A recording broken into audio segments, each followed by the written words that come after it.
Beer, chips, and crummy country music.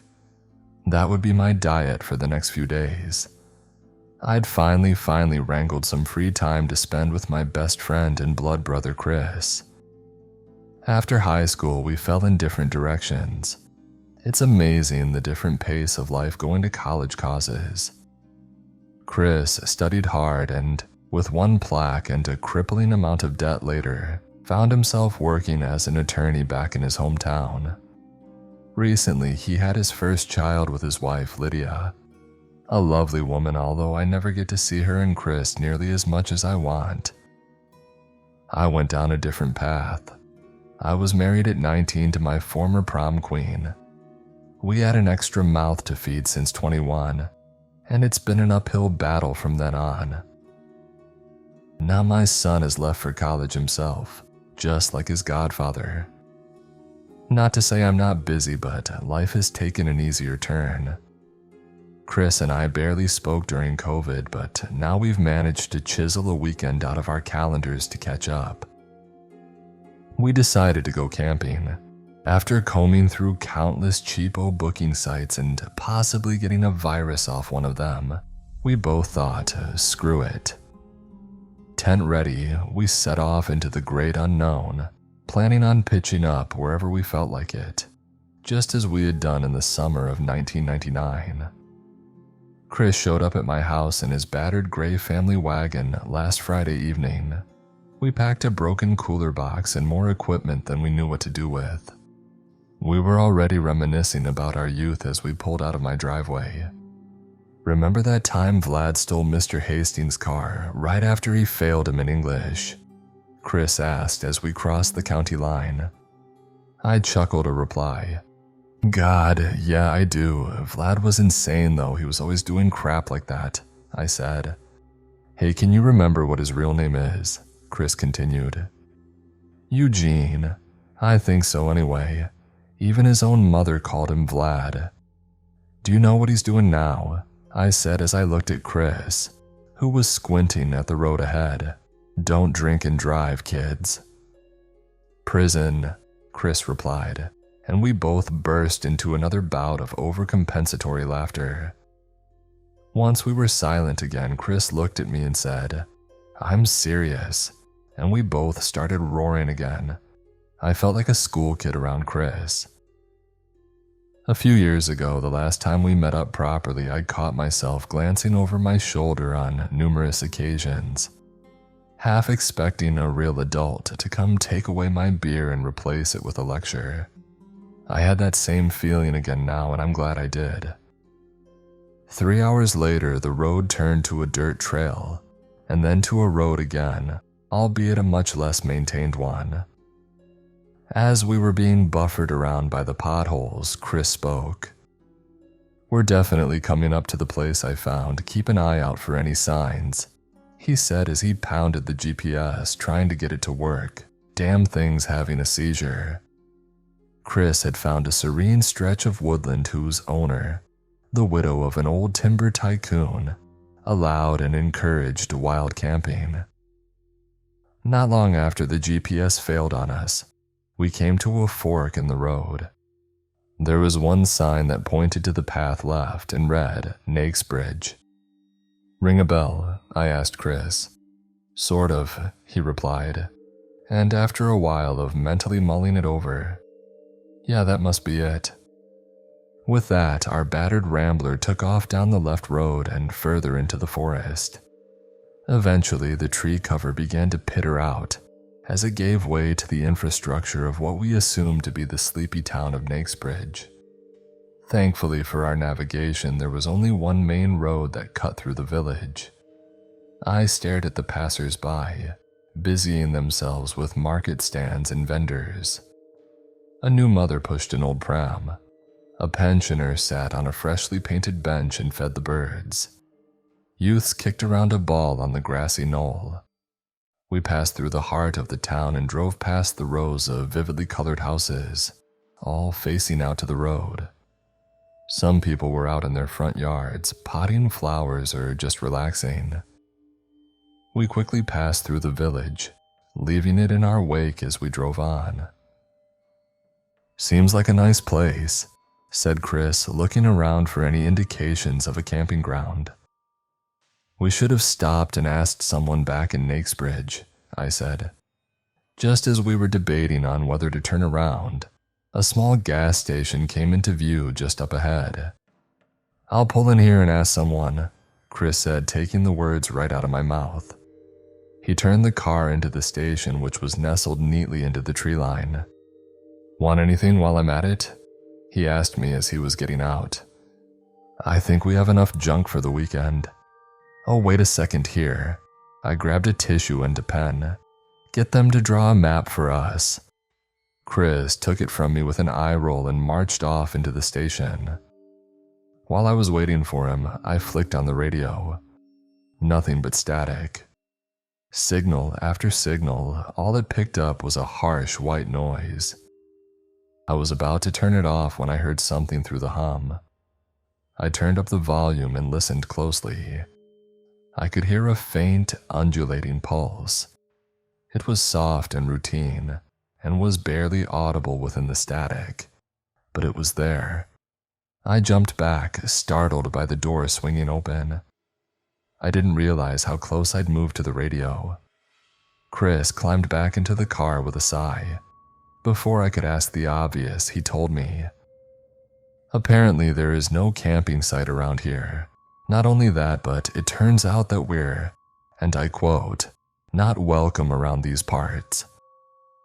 With that, Chris threw the napkin-turned map onto my lap. I held it up to the light and studied it. "They also drew us polite directions on how to piss off," Chris said earnestly. "Who is they?" I finally asked him. "Some old guy and his wife," he replied. "They seem really bought into that mom-and-pop shop BS." "Was there anyone else in the store?" "A few," Chris clarified, "maybe 3 or 4. Why?" "Well, did you ask any of them for directions or just the obviously sour old couple?" I asked. Chris knew what I was implying and sighed. He wordlessly opened the car door and got out, making his way back into the gas station. While he was gone, I popped open the glove compartment and rummaged around for a Tom Waits CD. I was dragged away from my search by the radio turning itself on. I looked at the knob, brow furrowed, trying to figure out if I'd accidentally hit it somehow. The same pulsating beat began to pour from the car's speakers. I quickly switched it off again, feeling the beginnings of a migraine. Before long, Chris trudges out of the store, shaking his head and sighing so dramatically it sounded like a drowning man's dying breath. He climbed back into the car and slammed the door shut. "Bastards," he muttered to himself as he started the car and pulled out of the station and onto the open road. "Any luck?" I asked rhetorically. They all had the same reply for me, Chris began. Told me I should leave small towns to themselves, whatever that means. This young one did tell me about a campsite not all that far from here, but it didn't sound like the place. "What should we do?"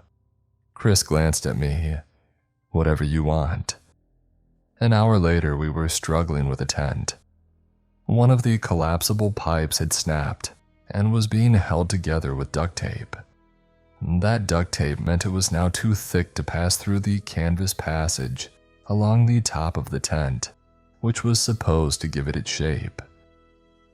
Eventually, we collapsed into our camping chairs, defeated, and cracked open a few cans. Chris and I had driven for a while longer after our unfriendly interaction at the gas station, until we came across a dirt road swerving into the forest.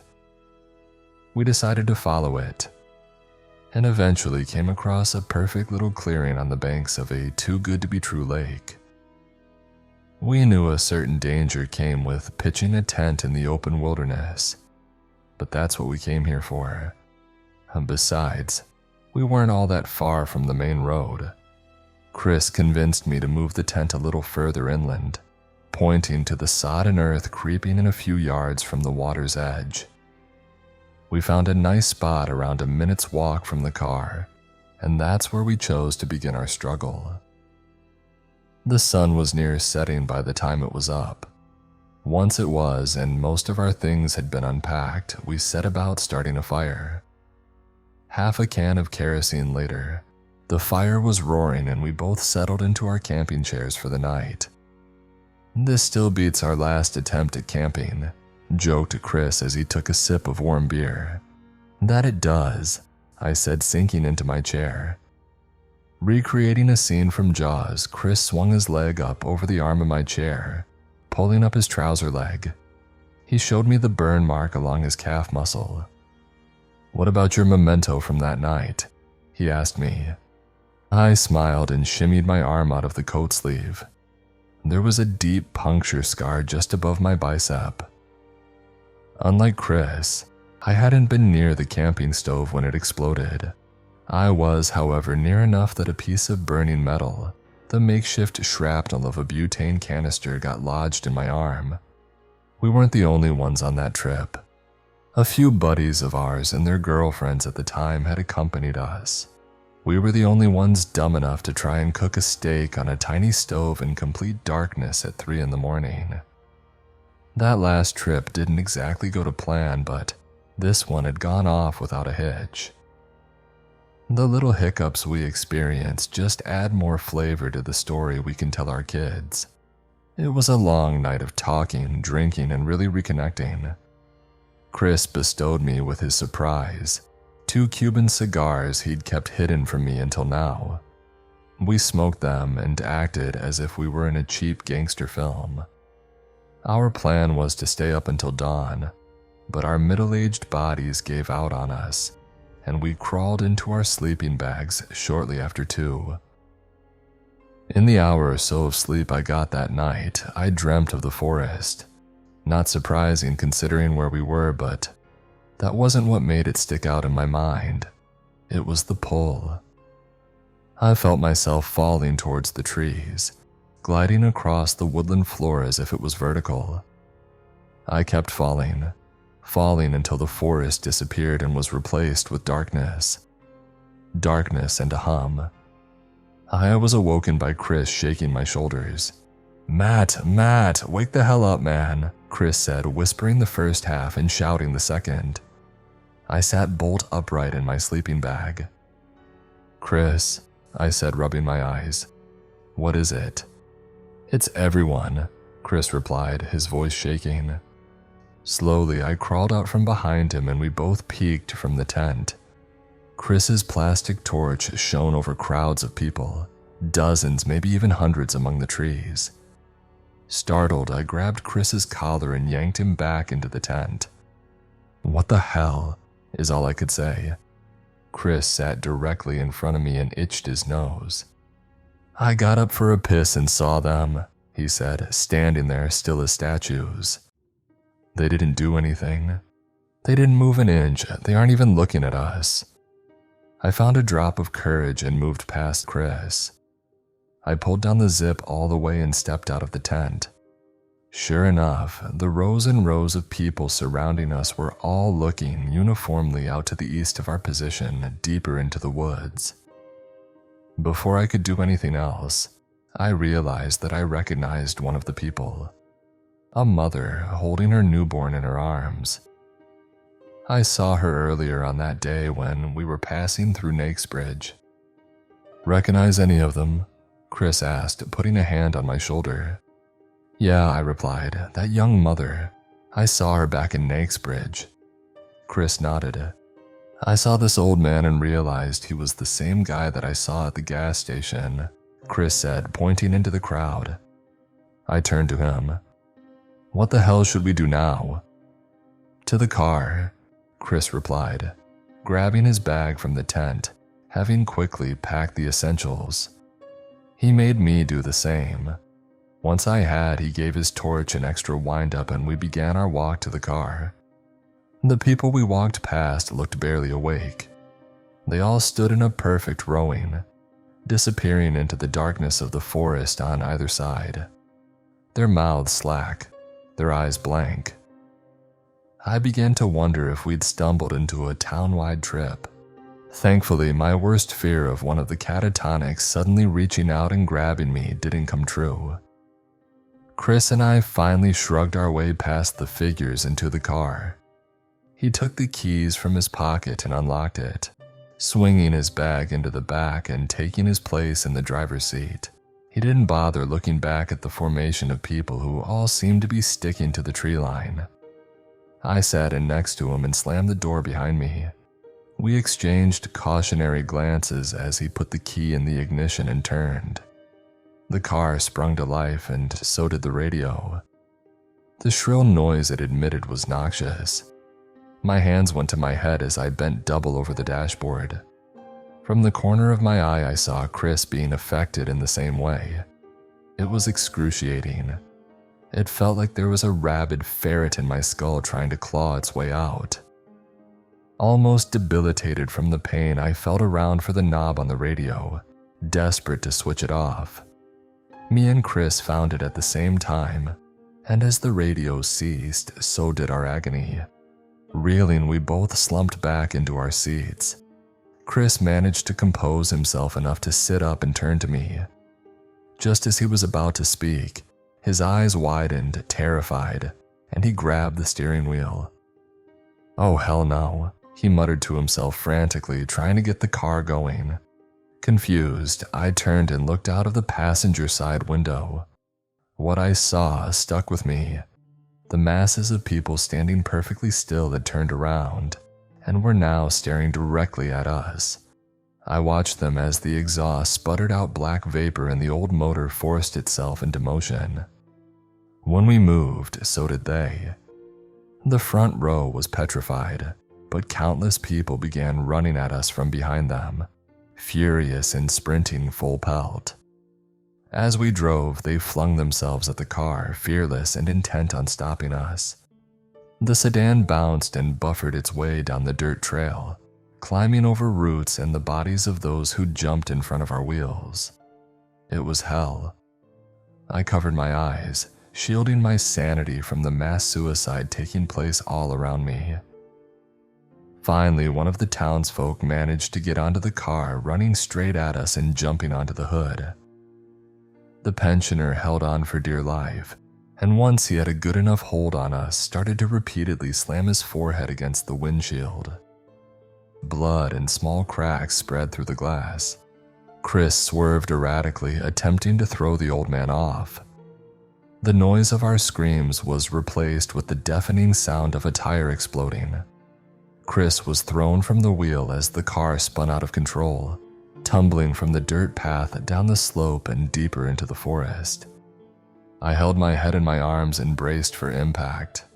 The old man on the hood was splayed open, bits of him dripping from the branches. Steam bellowed from under the mangled metal. Dazed, I unbuckled my seatbelt, pushed open the car door and let myself fall to the ground. I vomited and slowly stood up from my hands and knees. On uneasy legs, I walked around the wreck to find Chris in the same position on the ground, nursing what looked like a broken hand. Wordlessly, I helped him to his feet. He formed a weak smile and we swung our arms around each other, keeping ourselves balanced. Before we could form a plan, we heard the familiar rapid crunching of undergrowth. We turned to see dozens of Nakesbridge residents sprinting over the brow of the hill, some falling over as they tumbled towards us. As best we could, we ran. Impeded by our own bodies who were ready to give up, we limped on further into the forest. It was Chris who noticed the faint glow up ahead. We were no longer steadying each other, now just trying to outpace the pursuers behind us.